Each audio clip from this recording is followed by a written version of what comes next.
Today, we hear real stories of families facing foreclosure, financial strain, and fighting to save their homes. Welcome to the real economy. Oh my God, not you guys making me cry. Nose is all red. I just shared that I am on the brink of foreclosure, and it's been weighing heavy on my heart for a minute, y'all. But I'm like, you got to be honest with yourself, and maybe it'll help somebody. I don't know. It's very embarrassing. And there's a shame around doing so well and then failing. Things happened that were beyond me. So here we are. I think I'm crying mostly because everyone's been so helpful and nice, and the comments are very beautiful. Y'all know I'm a whole crybaby, so I'm gonna go. But thank you so much for the beautiful comments and all the love, and we're gonna do this. Hey you guys, just wanted to get on here really quick. We're getting ready for church, but I feel like my head's going to explode. I've been working on saving our house for the last, forever, but intensely the last week and a half. I'm trying every option I can find to save it. I put in with my mortgage holder that we needed help, and they've known before. They irritate me because after the hurricane, when I had to put in new flooring and do other work around the house to make it livable, they said, hey, no problem, we'll give you 90 days and we'll tack that on to the back of the loan. And I thought, that's not super ideal, but I can make my house livable again for my daughter. So, okay, we took that money for 3 months and we did repairs, we hired people, we made it livable again, safe, like no mold, no concrete floors, no danger. And at the end of the 90 days, it was all of a sudden, you're 90 days late and we can put you in foreclosure. And I was like, oh my God, dear, no. So I called and I'm freaking out. And they had filled out an application to see what options are available to me to save our house because we're $10,000 behind now. We pay $2,200 a month, and that adds up fast. But it was the only way we were able to stay in our home.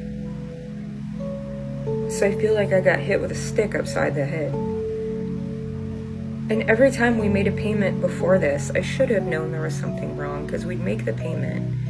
And then midnight, the day before it's due, they would put the money back in our account. So when I woke up in the morning, it would be back. And I'm like, this isn't right. So I pay it again. But every time I do that, they tack on a late fee. And that's every single month. And that's keeping us behind, and it's pushing us farther behind. So after we got our income taxes, we sent a notarized money order, like a sign-on delivery money order for 2 payments. And they didn't cash that until the day after my next payment was due. So it helped the 2 months, but now I'm another month behind by default. I can't make double payments a month. We sold and pawned and literally everything. We cut our food budget down to 1/4 of what it was, and we didn't eat healthy food then.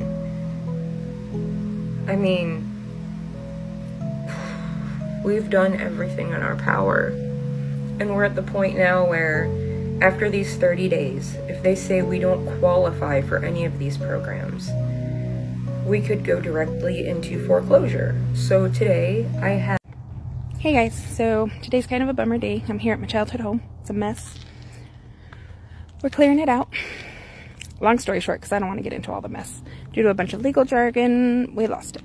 It goes back to when my parents passed away, my only sibling passed away. It's a whole nother story. Super tragic life. Years ago. But It's just a bummer, you know. I've literally lived here since I was 3 years old. It's the first time I've ever had to move in my life, and it was terrifying. I'm not crying on camera, but this is an end of an era for me. It's closing a chapter, but it's good too. I think that maybe it could have gone a different way. Maybe I could have left a different way, but honestly, I probably never would have left a different way. I would have died in this house the same way my parents and my sister did. I'd have stayed here forever because it was my parents' house. And I think that God orders our steps always. And sometimes He lets us walk through those trials and tribulations because the outcome of it, it's going to bless us. It's going to be a blessing from Him. And I just have to look at it that way, guys. And so financially, it's been a mess and it's been a hardship and still digging a hole out of it. But one day at a time, right? This is me closing a chapter. It's an ending an era. It's finding a new normal. Saying goodbye. It's just a house. The memories go with me. But it hurts. It's how I've been a little absent. It's because anxiety, life. Just trying to deal. See you guys later. Have you or someone you know faced foreclosure or eviction? Share your story below. Always talk to your lender early.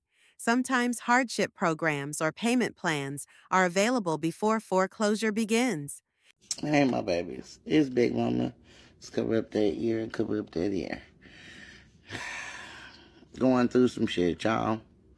And Mama, sometimes she ain't all about smiling and shit.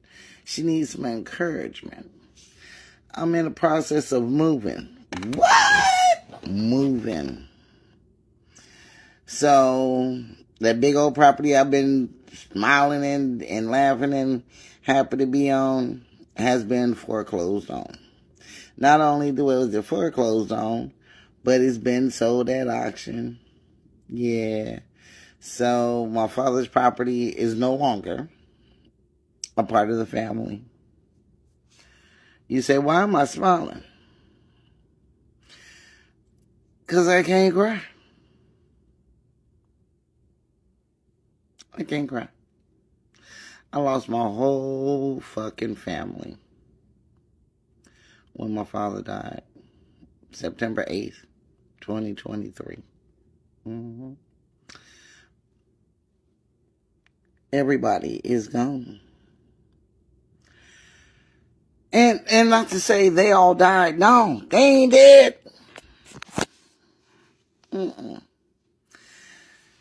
Everybody wanted to sell this property. And my daddy said, keep it in the family. This is the enclave.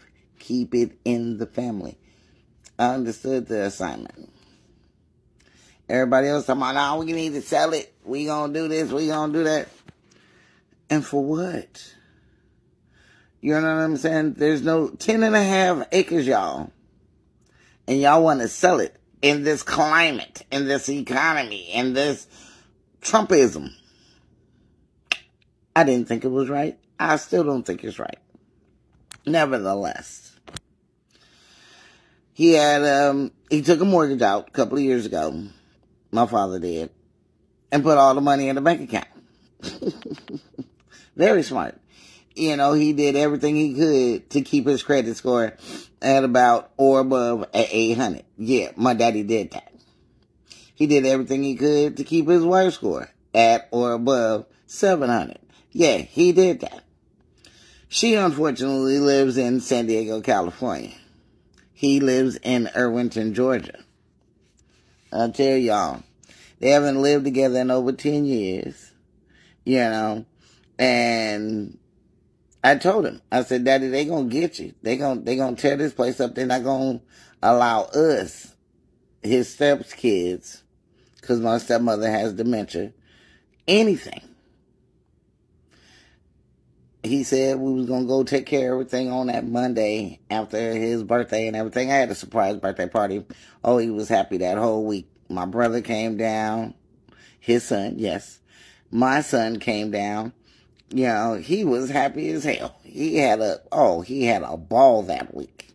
He was out doing, I ain't seen my daddy do and act and eat as much as he did that week. I was happy for him. My daddy was dealing with the second bout of prostate cancer. He got free and clear about 10 years ago, about 12 years ago. And then about 10 years ago, it came back right when, we thought he was in remission still. So it is what it is. He was going to the doctors by himself. That's when I found out. I started coming down every 3 months from Phoenix, Arizona to see about him. To make sure he did not walk in that office by himself for the second bout of cancer. Yeah, this is going to be a long one. This is going to be story time after story time. But in the long run, I needed a lawyer, couldn't get one. I needed somebody to help me with this probate. We were still in probate when the house went into foreclosure.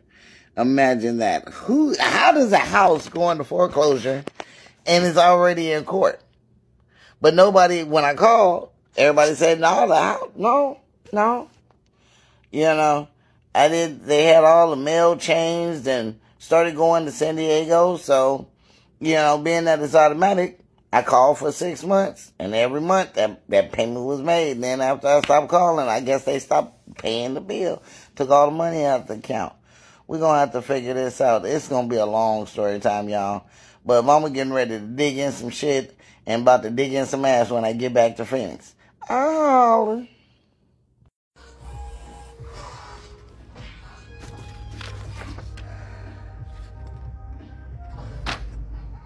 If you had to move tomorrow, where would you go first? Know your legal rights. Many states have protections against sudden eviction without court process. No IRS liens to the best of my knowledge. Everybody would like to waive the reading, correct? Yes. Okay. All right. So this is the deal. The bank is going to enter a bid of $81,734.87, and it would take a bid of $82,500. $82,500. Okay, that's Chris at $82,500. You're going? And who's got 83? Don't bid on my house, please. Current high bid is Chris at 82.5. Anybody want to enter a bid of 83? Are you going to take my house? No, not if I can help it. Current high bid is 82.5. Anybody want to enter a bid of 83? We might finance you. No, All right, that's Chris at 82.5. Going once. That's Chris at 82.5. Going twice. Last call. Sold to Chris. Why did I just get a notice on my door that I have to vacate my home in less than 30 days? Y'all, I'm sitting here struggling. Food is scarce in this house. I don't have food in my refrigerator. I don't even have my car anymore. Like, life is whooping my behind. What is going on? Then I'm laying down here and knock on the door. I'm not answering the door this time of night, so I just let it rock. Whatever, my husband is asleep, I'm not waking him up. So I hear a knock, knock, knock, knock, knock, knock, knock. And again, I'm like, it's late at night, I'm not opening the door. Y'all, so I wait about 30 minutes and I go check my front door. Why is it a notice to vacate on my door? Like, what is going on? That's crazy to me. I don't know what I'm going to do. Where am I going to go? I don't have nowhere to go. It's cold outside. What am I supposed to do? And they really don't care. Like, they just be like, knock, knock, knock, you're out of here. And it's like, they really don't even care. In Spanaway, Washington right now, we owe roughly $420,000 on it. And I got divorced from my ex-husband, and the judge stated that he has to take the house out of my name or sell it. He hasn't done either or, and now it's in foreclosure to be auctioned off this July 19th. I cannot get this man to sell the house. I cannot get him to talk to a realtor. He's not taking it out of my name because he's wrecked both of our credits at this point. I don't know what to do now, because I just got sent a letter that states that I need to file for bankruptcy. Otherwise, the bank's going to come after me for what's owed, what they don't sell the house for in the auction, which I'm going to guess it's not going to auction off for a lot, not for $420,000. It's probably going to auction off for at most $250,000. So I'm not 100% sure what to do, and I don't want to be stuck with the bill. The bank already stated that even though the judge put an order in that stated that he needed to sell it or take it out of my name, that I'm still responsible. They're still going to come after me. I'm 30. I don't know what to do at this point, and I'm just at a loss. I cannot get this man to do anything with that house. He doesn't talk to anybody. He doesn't communicate. The bank can't get a hold of him. And now I'm going to be stuck with this huge bill. He's already stuck me with all of the utilities on the house. He let keep in my name and get shut off. So I'm stuck with those bills, even though the judge granted that he pay them, because they're all in collections now. He hasn't done that either. So I don't know what to do. If someone could help me, I'd be very appreciative, because I can't afford to pay what's left owed on this house. I would have been thankful to sell it and get something for my children, because that man kept everything in the house. My kids got nothing. I got nothing. And now we're stuck with the house bill, that because he doesn't want to sell it. He just wants it to be taken. So if I could get a real estate lawyer or a realtor to help me out in Spanaway, Washington, I would be very thankful. What would you do differently if you had 60 days to save your home? What would you do if you came home after a 2-month project to find a bank-owned foreclosure sign on the home that you're supposed to be sharing with your husband of 10 years, who you have 3 kids with? Keep in mind, your husband is currently not working, and that's something you guys agreed upon it. And it is because he is doing some sort of like school program. And so you've been giving him the amount for the mortgage over the last 2 years. So it's like, alahalisbi. Now, at this time, you hadn't talked to your husband. So mom said, Hamoni, you're coming back. Like your project ended a little bit early. So, you know, you wanted to surprise them to find the foreclosure. So of course, I'm good. You get on the phone, you call that man, you're like, hey, like, I'm at the house, but I'm a little bit confused. And he's like, you know, please come to X address. That way, and I can explain it to you. Like, as far as how we got here, still very much confused. You head over there and you like, hey, so like, what's going on? He's like, oh, I don't want to create a ruckus in front of the kids. So again, them CBT.